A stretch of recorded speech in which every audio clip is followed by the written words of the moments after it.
Assalamu alaikum. How are you, Sumaya? I'm nervous. How are wa alaikum assalam. I think you're going to be great. Thank you so much for joining me today. It's an absolute pleasure to have you here. It's a pleasure to be here. So I know you're the powerhouse behind Buns and Ovens. And I love how you honestly share your journey. It's entertaining and it's so real and so raw. It's phenomenal what you're doing. But before the platform, who is Sumaya at the core? You know, Imam Umar Suleiman actually raised this topic, and it took a hard thing for me to go home and wonder who am I? I think before I started Buns and Ovens, I can describe that woman a lot better. Mm-hmm. She's not who I am now. I look at her as a separate entity entirely.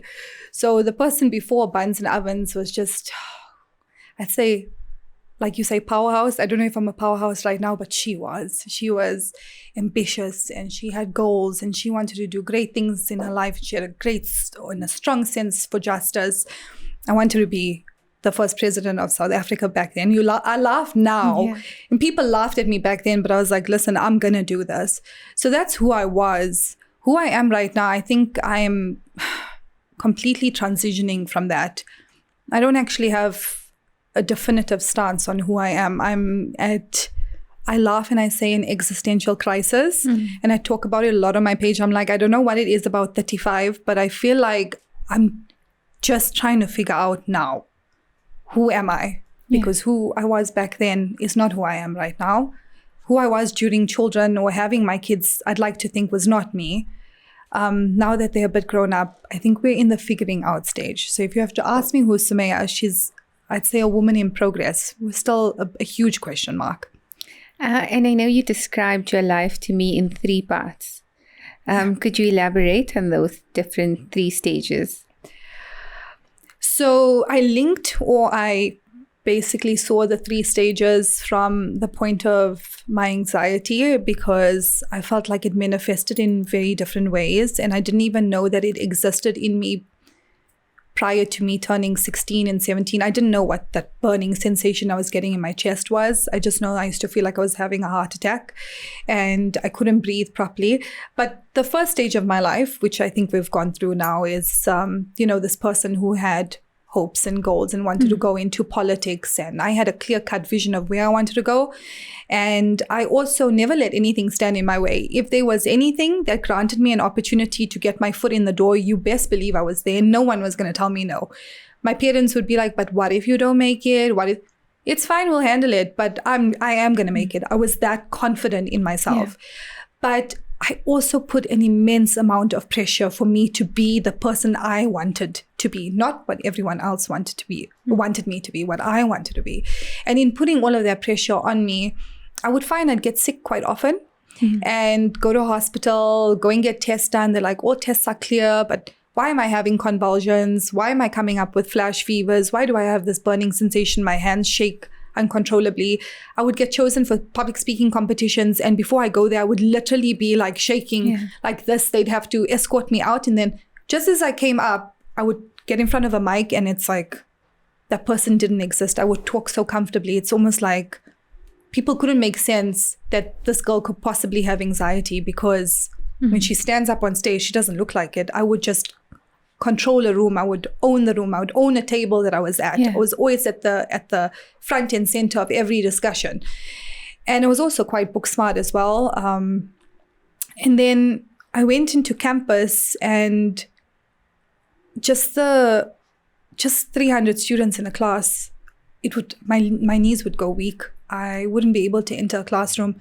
And then the lecturer would say, if you don't have a seat, you'll get kicked out of class. And so that anxiety of going to a classroom all the time, it crippled me to the point I just stopped attending lectures altogether. I didn't know when there were semester tests. I didn't know when we had exams. I didn't know anything really, because I was just not up to speed. And I felt my marks had tanked. I went from being like a full A student, and I never used to study. I just used to get A's because I was just that person. And then I came to campus and my marks got lower and lower, and I realized something was wrong with me. And that was the second phase of my life that we're entering into, is now realizing that there's something actually wrong. I mean, if just the idea of going to a classroom and seeing all those people freaks you out. There must be something deeper here. And I went through a couple of years of my life with my anxiety manifesting in that way. And then eventually after I got married and I had my first daughter would be the third phase of my life, where now I've come to terms with the fact that this is something I have to deal with.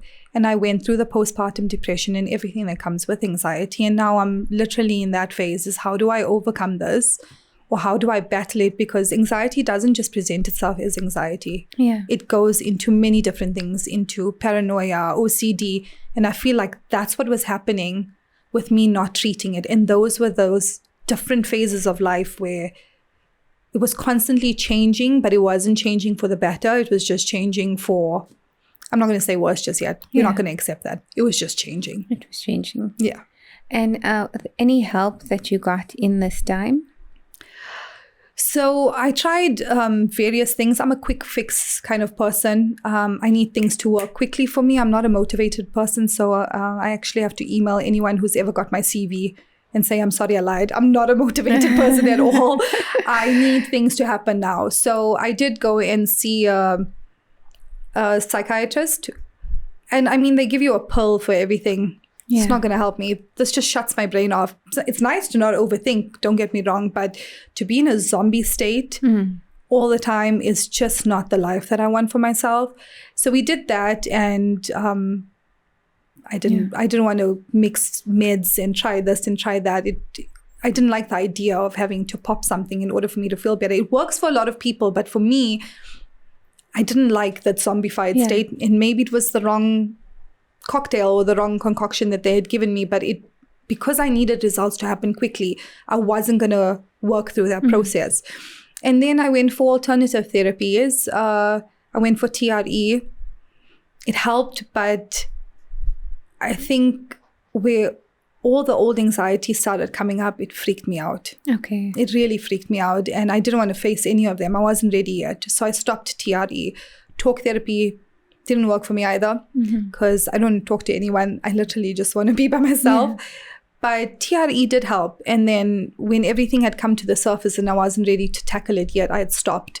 And now I'm trying kinesiology. I've done 2 sessions and I'm quite happy so far. Okay. So let's see. I'm trying different things. I'm hoping one of them sticks. Yeah. It sounds incredibly difficult though. Yeah, it is. It is.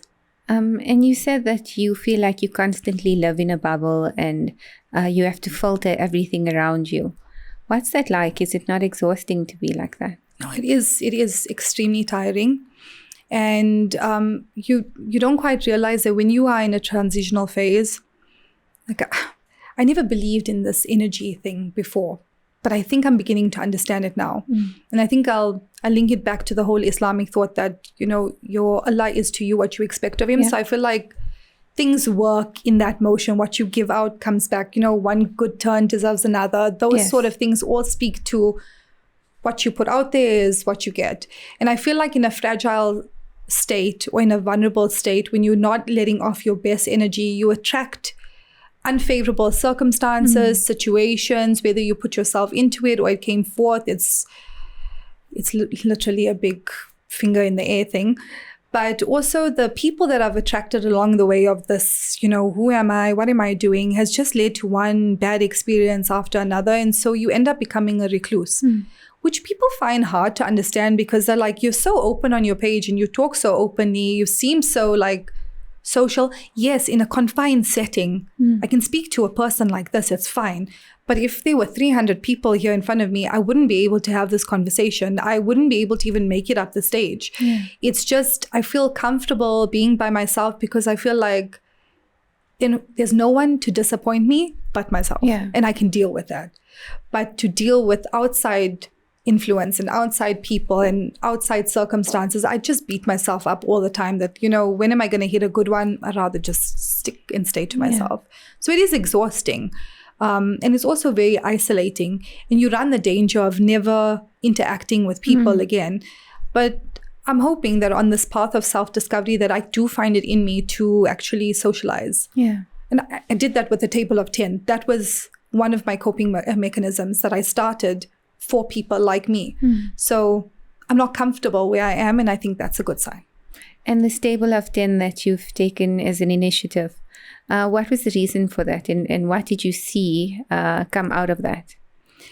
So I think my whole life, I've always felt uncomfortable wherever I was. You know, I don't know what it was about me, but you know, when you have spidey senses going off, it felt kind of like that. In any social setting or familial setting, wherever we were, I would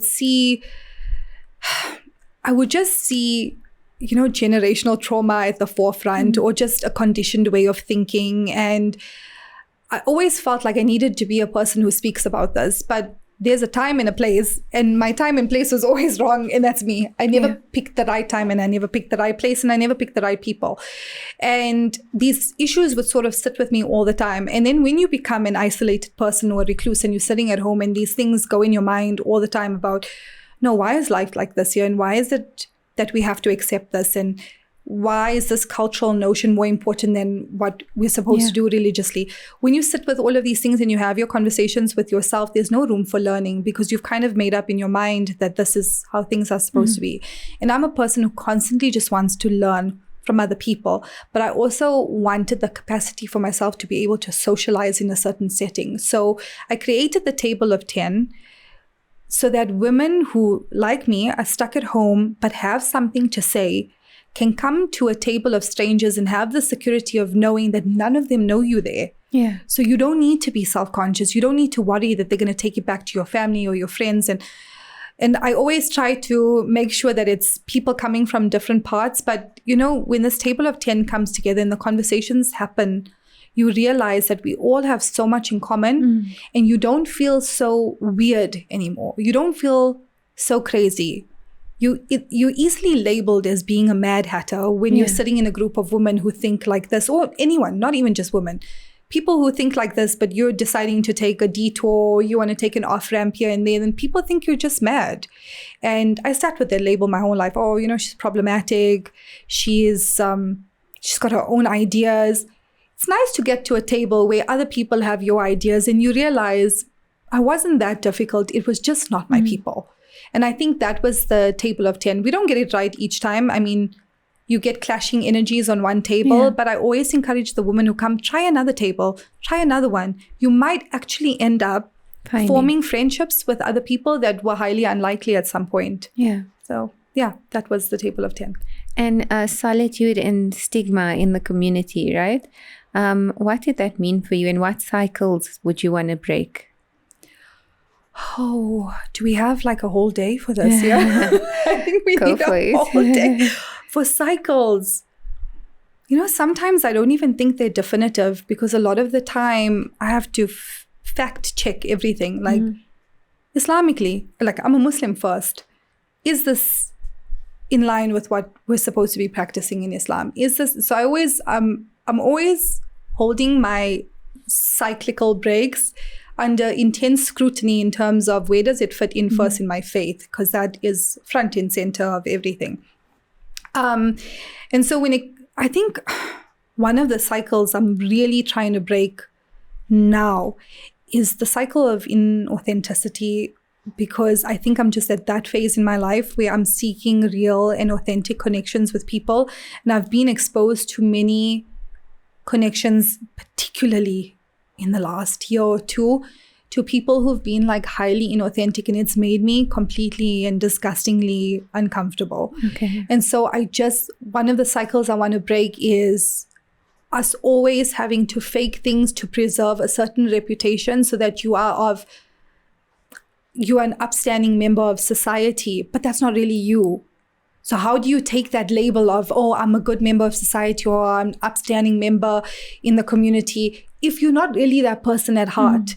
How do you accept that for yourself? How do you sleep at night? Yeah. Or you put it out there that, no, I'm like this and I'm like that, knowing deep down that you're not actually that person. And so I feel a lot of us, especially brown women, have been pushed into filling a role that was created for us to be a certain way. Because then you're marriage material. Then you are kosher to the community. You are palatable. They can take you. And so a lot of women have suppressed their voice, who they are innately. because of the roles they have to fill. And the one thing I'm trying to break is you only get to be you once. You know, be who you want to be and put yourself out authentically to other people. Someone's going to love you for it. Yeah. And you are constantly being clustered and put into circles of people who you're trying to please, when you could rather take your limited energy on this earth and steer it towards being authentically you in a circle of people who appreciate you for you. So that you know that your creator made you perfectly. Because that's how he created us, no? Yeah. Each person comes with a unique gift, a unique offering. He took his time with us. He fashioned our nose and our face and our personalities. Someone's got to love you. Yeah. Someone's going to appreciate you. And how do you know that unless you are who he created you to be?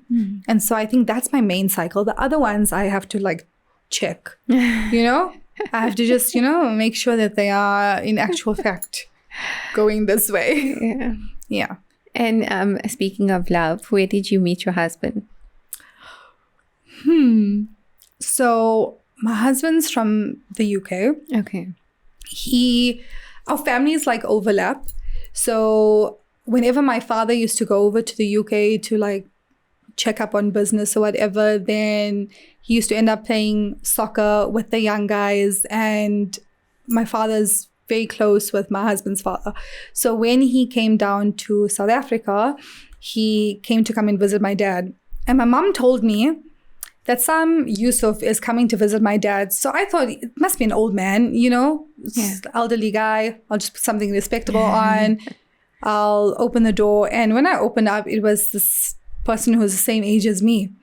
And I just remember looking at him, but I also remembered my mom saying, don't let strangers in the house. And my idea of Yusuf was not this guy. I pictured an old man. So I was like, you're a stranger. And he had a weird accent. He's like, yeah, I'm here to see your dad. And I was like, Went to my mom in the kitchen. I was like, Mom, I don't know. There's some young guy outside waiting for dad. Yeah. And then she said, that's Yusuf. Let him in. How'd you let him? I was like, you guys taught us to never let strangers in the house. This dude is a stranger. But then we let him in eventually, after he was mortified that I left him outside. And then that's the first time he saw me, and he will disagree, which is why I can say it here safely. And he's not there to say, no, this didn't happen. He liked me from then. And he'd always try and like call me and send me messages. And I just used to be like, oh, leave me alone. I just want to exist. And then funny enough, we ended up talking at like 26, I think, 25, 26. Yeah. I was like, he's been here all along. He's such a nice guy. Let's talk and see, where it goes. And there was no anxiety there? So there was no anxiety. Okay. There was something always comfortable about him. Okay. I think if anyone had to meet him, he's just a very pleasant person. Yeah. With the two of us on a couch together, you'd be, the math wouldn't math in your head. You'd be like, what is going on here? She either held a gun to his head and made him say, I do. I was standing there, tell the Mulana, you do, you take me. Because it's just two very different personalities. He's like calm and collected. And I think that's what drew me towards him. They say opposites attract. So there you go. There you go. And talking about different personalities, who's the girl behind the green burqa? Oh, yeah. No, so that was, I should have actually brought it today. So the girl in the green burqa is who I put forward on Instagram. So I went through like a spiritual change sometime last year. And I started becoming very hyper aware of what I put on my page. And so I took out all of my photos, and I tried to put a version of myself on Instagram that in the event that I pass on, I don't leave behind things that are going to compromise me in my grave. And so it hit me, and I have my mom to thank for that, because my mom would always tell me like all the time that always remember that when you put yourself out there, that faith comes first. And my sister would tell me as well, I put a lot of music in my stuff, and she'd be like, every time someone listens to this and this is what happens, like what you can keep away from, keep away, and then the rest take your time with. Yeah. And so I followed on what they said, and I started taking out all the music from my reels, and I started removing most of my pictures on my Instagram, and every day I'll archive more and more. And then the burqa came out, but everyone understands on my page that I don't wear hijab outside of my page. So I've never put forward that this is who I am. Everyone knows who the girl in the green burqa is if they followed me for a while. And I find every time I go on my story, now the thing with stories is it after 24 hours it's gone. Yes. So I'm like, hopefully after 24 hours, whatever was there that wasn't supposed to be said will be gone. You know, there's no like imprint of it. Yeah. And so that's essentially what happened. Yeah. But I mean, she comes on and everyone loves the green burqa. That when I put a different color on, they're like, nah. They're all in the green one. And it's a horrible color. It's a proper emerald green color, but people took to it. So there we go. And your platform became more of a lifeline for your followers, right? What would you say is the most impactful post that you aired on your platform? Oh, I don't know. There's been a few of them. I'm trying to think of one that really did well, and I'm still trying to figure out why. Was I met my older self, and everyone did the I met my younger self. So I did the I met my older self for coffee, and that went absolutely viral. People really took to that because it was more for me than for anyone else. It was my lifeline. Yeah, it was hopeful, and I liked that I could be creative with it.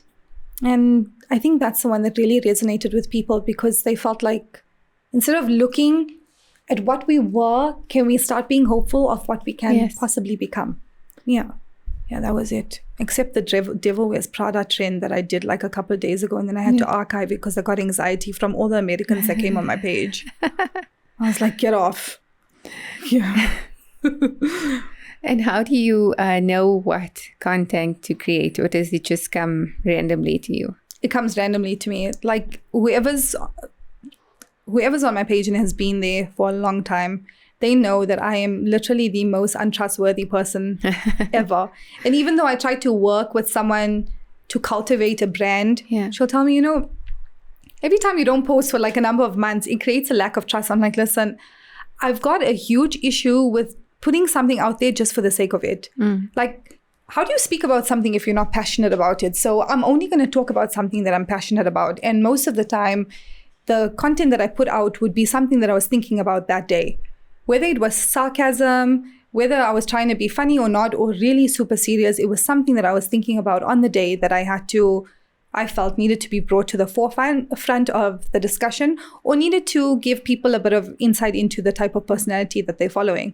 Because I'm always grateful for the people who stick around. My number has stayed consistent throughout. And I love that because I like that retention. I've not grown, but that's also because I don't put a lot into, I need to be posting 3 times a week and I need to do this reel and this trend and jump on this and jump on that. No, I do things when I feel it's coming from an authentic space or place.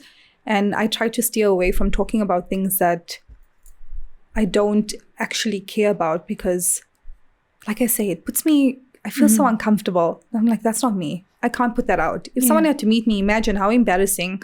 They get to meet you and you're not what they thought you were. That's horrible. But that will be the case anyway, because when people meet me, they're like, hi, how are you? And I'm like, I'm fine. Social settings freak me out. And then I'll start talking to them about things that is unrelated because I have word vomit. So you're all in for that. So do you think that your Instagram is a way for you to hide behind the screen and say what you need to say? I think Instagram is a way for me to address issues on a larger scale without me having to ask everyone to come to a conference center and address a whole lot of people.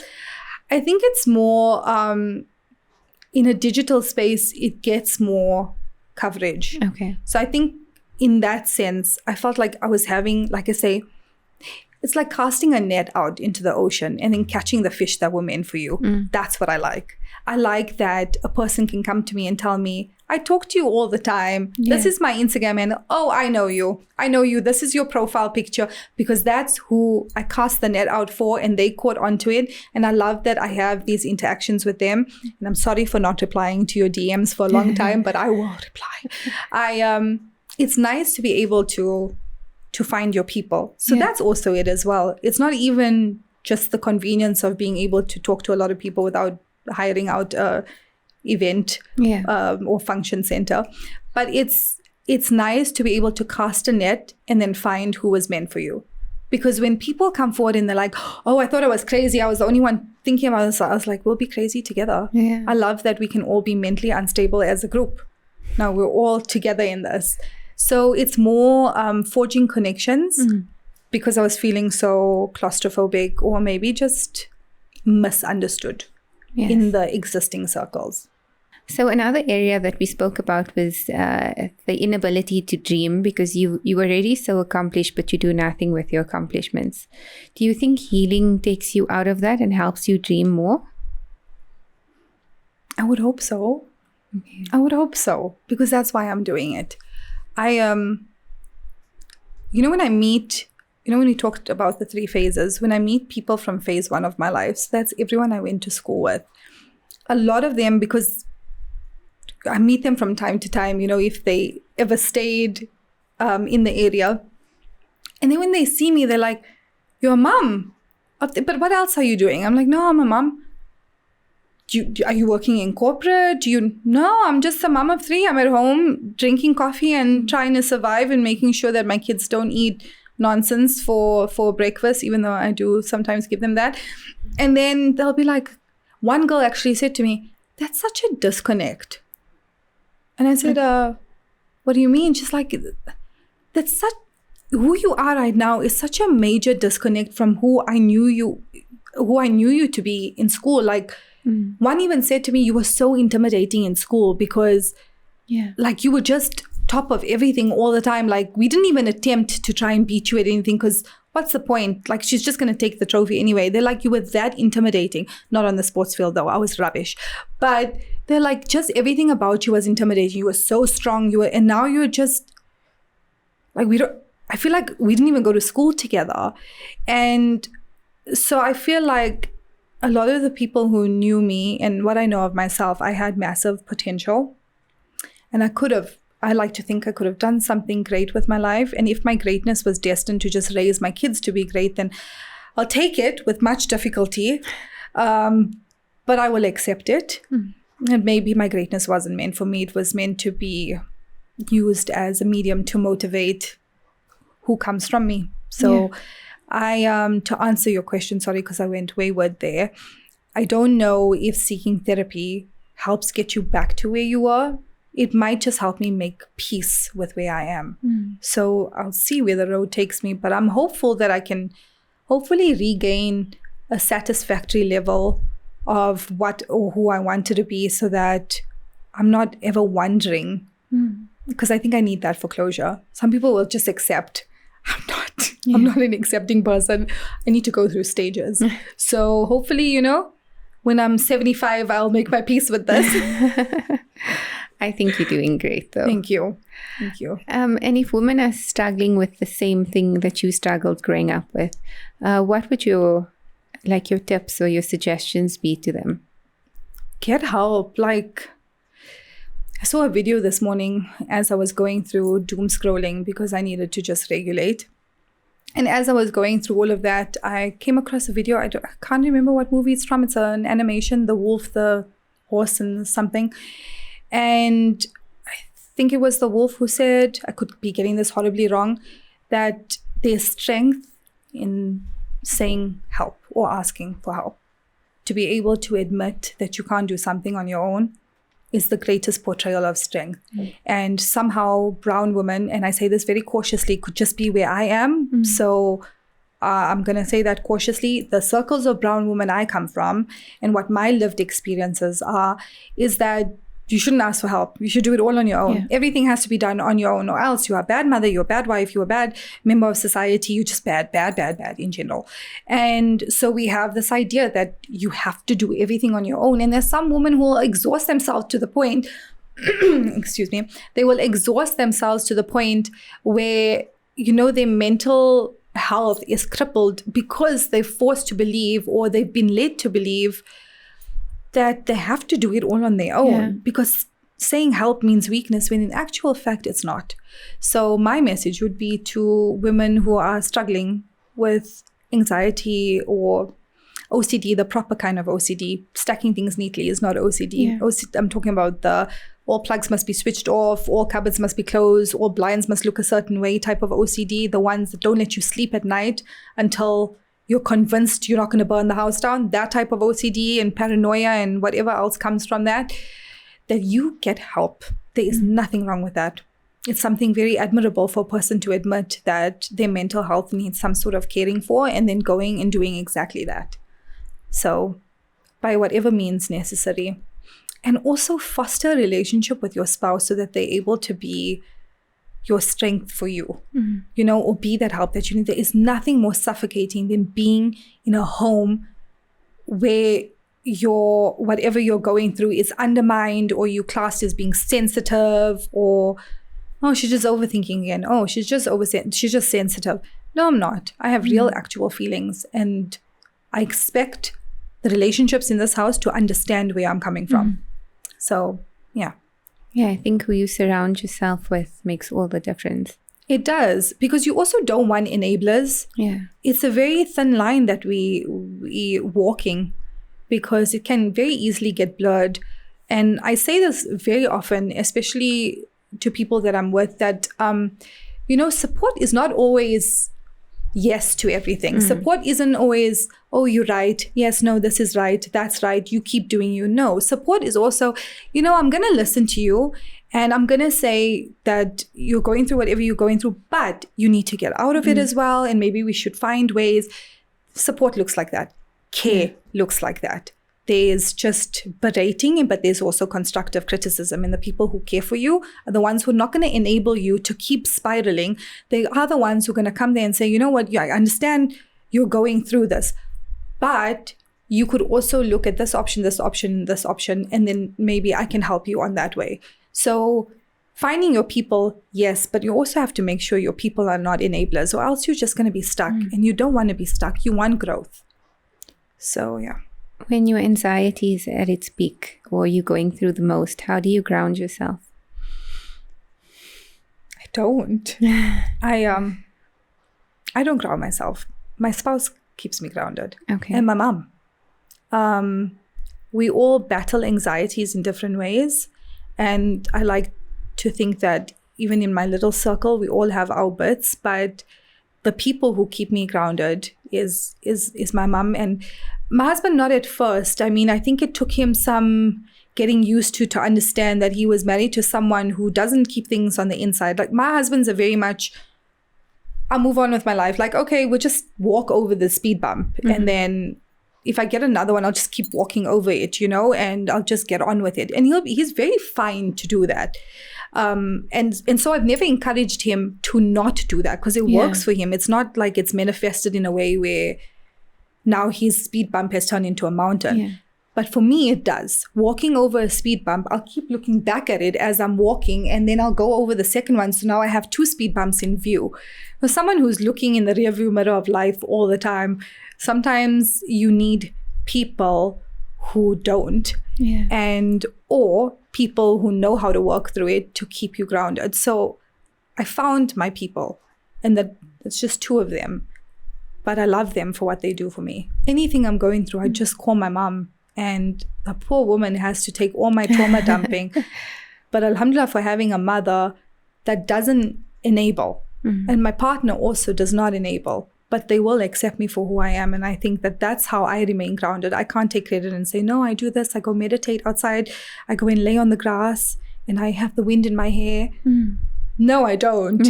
I go to my spouse and I'm like, I'm dying, help me. And then he does something special, and my mom will do something special.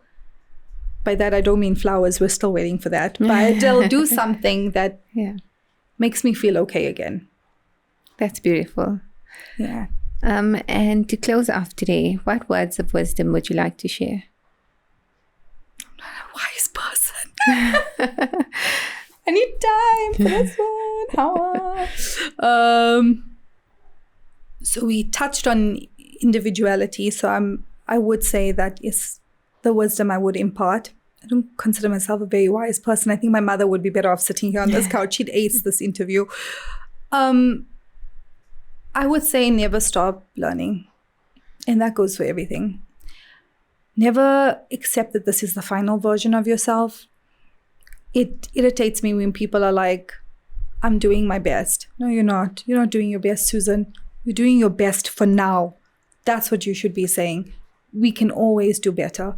You are in a constant state of change. Don't accept that this is your finality. Don't accept this as you. Like you know who you are inside, but always keep learning more about yourself. Make new discoveries about the people that you're with. Learn more about the relationships that you're in. Just learn more about life in general. Like you studied one thing, it's fine. Go read up on something else. Constantly expand your mind all the time. That allows you to understand other people and to have mutually respectful conversations with others. I'm always about that you can agree to disagree, but know what that means. It means opening yourself up to learning a different perspective and not getting defensive when you hear that perspective, but accepting it and then giving your perspective so that person can learn. When you are in a constant state of wanting to learn about anything and everything, I find that you're more willing to lead I don't want to say peaceful life, but I'd say a more open, more giving, more fulfilling, and abundant life.